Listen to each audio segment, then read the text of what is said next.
현대중공업 노동자들이 상여금 등을 통상임금에 포함해달라면서 낸 수천억 원대 소송에서 대법원이 9년 만에 노동자들의 손을 들어줬습니다.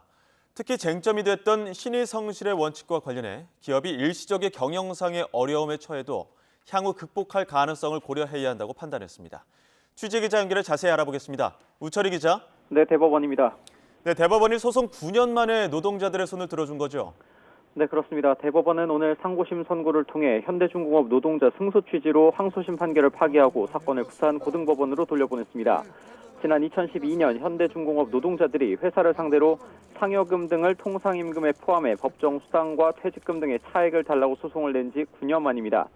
이번 소송의 쟁점은 크게 두 가지입니다. 노동자들이 상여금을 통상임금에 포함하지 않는다는 것을 전제로 임금을 정한 합의나 관행을 일방적으로 어겼는지, 그러니까 신의성실의 원칙에 위배돼 중대한 경영상의 어려움을 초래하는지와 그리고 상여금 중 명절상여가 통상임금에 해당하는지 여부입니다.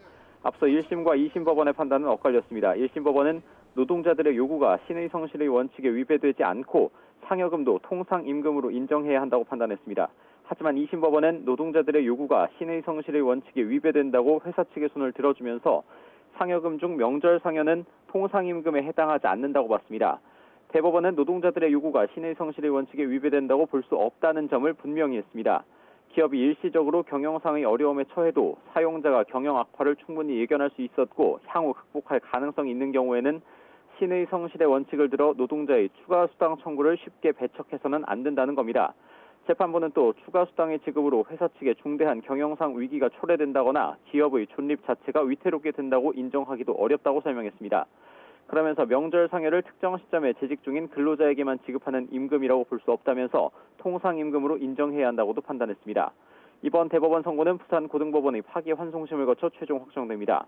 이번 통상임금 소송으로 현대중공업 회사 측이 노동자들에게 추가로 지급해야 할 비용은 노조 측 추산 4,800억 원, 회사 측 추산 6,300억 원 이상으로 예상됩니다. 대법원 선고는 관련 조선업계의 통상임금 산정과 수당 지급에도 영향을 미칠 전망입니다.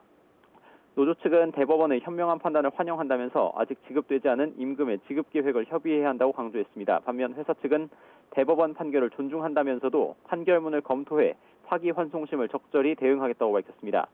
오늘 대법원은 현대 미포조선 노동자들이 회사를 상대로 상여금 등을 통상임금에 포함해 각종 수당과 퇴직금의 차액을 달라고 낸 소송에서도 노동자들의 손을 들어줬습니다.